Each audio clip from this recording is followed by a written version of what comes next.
மாதம் ஸ்ரீவில்லிபுத்தூரிலே மிக விமரிசையாக நடைபெறுகிறது.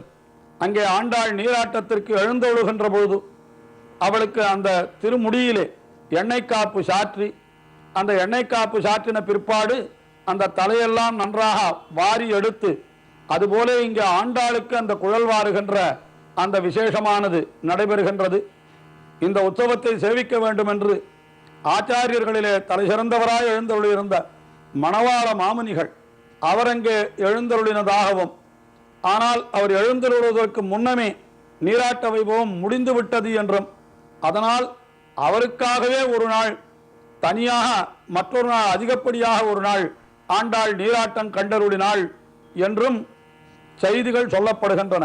அதற்கு ஏற்ப இன்றைக்கு கூட ஸ்ரீவில்லிபுத்தூரிலே நாம் சென்றோமானால் தனியாக ஒரு நாள் நீராட்ட உற்சவம் நடைபெற்று அன்றைய தினம் மணவாள மாமுனிகளுக்கு விசேஷ மரியாதைகள் எல்லாம் அங்கே செய்யப்படுகின்றன.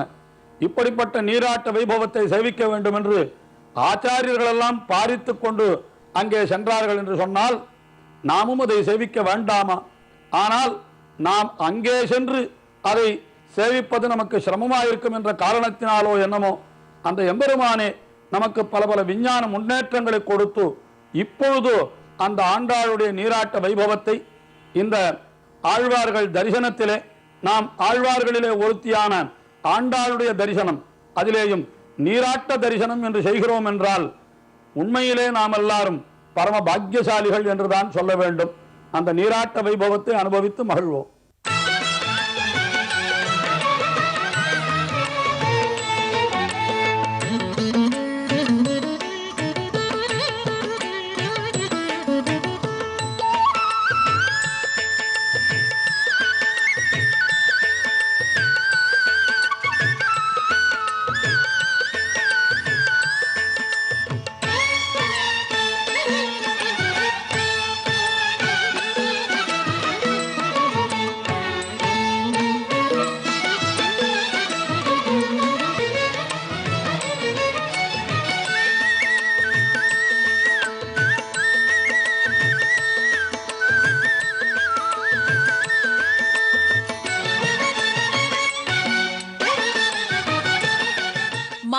மாதத்திலே 22ஆம் நாள் தொடங்கி 30ஆம் நாள் வரை ஆண்டாளுக்கு திருமுக்குளம் என்னும் குளக்கரையின் மண்டபத்திலே எண்ணெய் காப்பு நீராட்ட உற்சவம் நடைபெறுகிறது. ஸ்ரீ ஆண்டாள் நீராட்ட உற்சவம் 8 நாள் உற்சவமாக வெகு விமர்சையாக நடைபெற்றுக் கொண்டிருக்கிறது. நேற்றைக்கு ஆண்டாள் திருக்கோலம், இன்றைக்கு 2வது உற்சவமாக கள்ளழகர் திருக்கோலம், நாளைக்கு வெண்ணெய்த்தாளி திருக்கோலம், அதற்கு மறுநாள் முத்தங்கி சேவை, 5வது உற்சவத்தன்னைக்கு பெரிய பெருமாள் திருவேங்கடமுடையான் திருக்கோலம், 6வது உற்சவத்தன்றைக்கு மோகினி திருக்கோலம், 7வது உற்சவத்தன்னைக்கு சொர்ண கபஜம், 8வது உற்சவத்தன்னைக்கு மணவாள மாமுனி மங்களாசாசனம் என்று சொல்லக்கூடிய வைரமுடி சேவை அன்றைக்கு. இந்த திருமுக்குளம் யமுனா நதி தீரமாக செந்தமிழ் பாவை பாடி நோம்பு நூத்த ஆண்டாள். இந்த எண்ணக்காப்பு உற்சவம் இங்கே சௌரி சாத்தி, கவரிமான் சௌரி சாத்தி, ஒரு பெண் மாநிலவர்க்கு பேச்சுப்படியில் வாழ இல்லைன்னு சொல்லி ஆண்டாள் சொன்னால், அதேமாக ஒரு பெண்ணாக உட்கார்ந்திருந்து அந்த பெண்ணுக்கு மகாராணியாக இருக்கக்கூடியவளுக்கு என்னென்ன உபச்சாரங்கள்லாம் நடக்குமோ 2 அர்ச்சகால் 2 தலத்தார் அரையர் சுவாமிகள் இங்கே வாலிமங்கலத்தோடு இங்கே நடைபெற்று கொண்டிருக்கிறது. முன்னாடி முன் மண்டபத்திலே மஞ்சள் நீராட்டுன்னு சொல்லக்கூடிய நீராட்ட உற்சவமானது அந்த திருமக்குளத்திலிருந்து எடுத்த தீர்த்தத்தை எடுத்து ஆண்டாளுக்கு வெகு விமரிசையாக 8 நாள் நடைபெறுகிறது. 6வது உற்சவமாக சௌரி திருமஞ்சனம் என்று சொல்லக்கூடிய அந்த சௌரி திருமஞ்சனம் ரொம்ப விசேஷமாக சொல்லப்பட்டிருக்கிறது. அன்றைக்குத்தான் ஆண்டாளுக்கு நத்து மூக்கொத்தி சாத்துகிறார்கள். ஆகையாலே ஆண்டாளை நல்ல தரிசனம் பண்ணினமானால் நமக்கு எல்லா விதமான குறைவொன்றும் இல்லாத கோவிந்தா எப்படி ஆண்டாள் பாடினாலோ நமக்கு ஒரு குறையும் இல்லாமல் ஆண்டாள் நமக்கு நடத்தி கொடுக்கிறார். அவசியம் சென்று வணங்க வேண்டிய ஆண்டாளின் அற்புத நீராட்டத்தை இனி அகம் மகிழ்ந்து காண்போம்.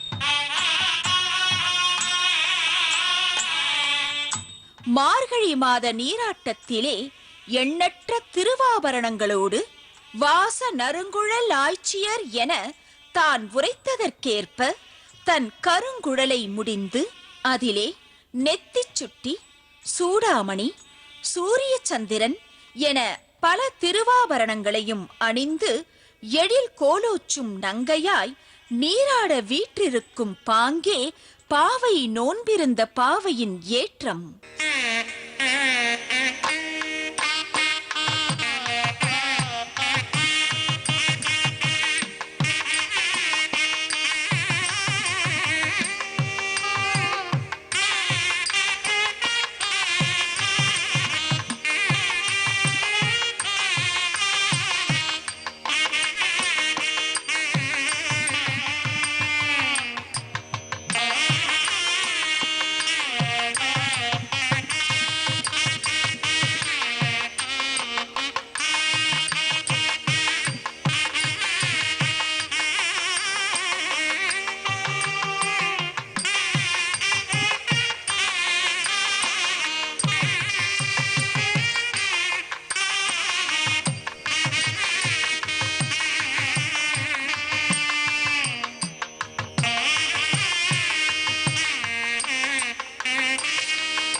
ஸ்ரீவில்லிபுத்தூர் திருக்கோவிலில் ஆண்டாள் மட்டுமல்ல, அர்ச்சகர்களும் தங்களை அழகுபடுத்திக் கொள்வதில் விருப்பமுடையவர்கள்தான்.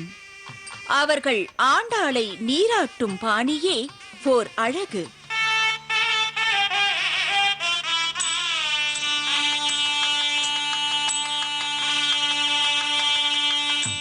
மணவாள மாமுனிகள் ஆண்டாளை பிஞ்சாய் பழுத்தாள் என்றார். ஏனென்றால் மற்றைய ஆழ்வார்களை விட இவ்வனைத்துலகும் வாழ அதிகாலை பொழுதிலே அயர்ந்து உறங்கிய தன் தோழிமார்களையும் எழுப்பி நீராட போதுவீர் என அனைவரையும் நீராட்டி தூயோமாய் சென்று தூமலர் தூவித் தொழுது தூய பெருநீர் யமுனை துறைவனின் புகழ்பாடி நின்றதால் அஞ்சு குடிக்கோர் சந்ததியாய் தோன்றிய ஆண்டாளை பிஞ்சாய் பழுத்தாள் என்றார் மணவாள மாமுனிகள்.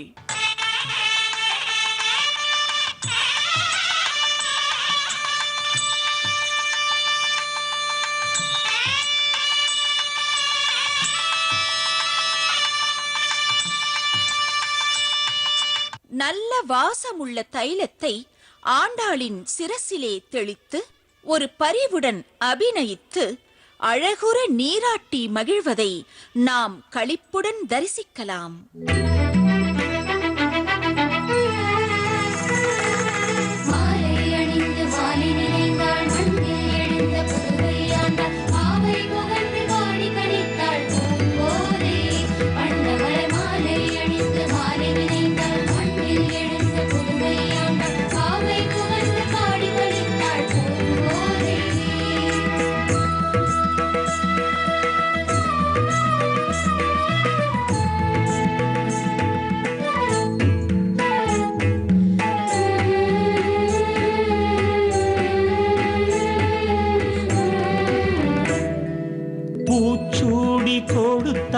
பாமாலை பாடினாள், நாடி தொழுதாள், நாரணன் தன்னை அடைந்தாள். கோதை பூச்சூடி கொடுத்தாள், பாமாலை பாடினாள், நாடி நாடித் தொழுதாள் நாரணன் தன்னை அடைந்தாள். இப்படி நீராட்டம் கண்டருளும் ஆண்டாள் குளக்கரை மண்டபத்திலே ஸ்தபன திருமஞ்சனத்துடன் தனது குழற்கற்றையை களைந்து மணிமுடி சூடி வாசனா திரவியங்களுடன் மஞ்சனமாடி மகிழ்கிறாள் ஆண்டாள். நாரணன் ஒருவனே நாதன் என்று 30 நாளும் பாவை நோன்பிருந்தாள். அரங்கன் வாரணம் மீதேறி வந்து தன்னை கைத்தலம் பற்ற கனா கண்டாள். அரங்கன் வாரணம் மீதேறி வந்து தன்னை கைத்தலம் பற்ற கனா கண்டாள். கோதை பூச்சூடி கொடுத்தாள் மாமாலை பாடினாள் நாடித் தொழுதாள் நாரணன் தன்னை அடைந்தாள். இப்படி நாராயணனையே தன் மணாளனாய் அடைய நாச்சியார் திருமொழி பாடிய ஆண்டாளின் பெருமையினை மேலும் காண்போம்.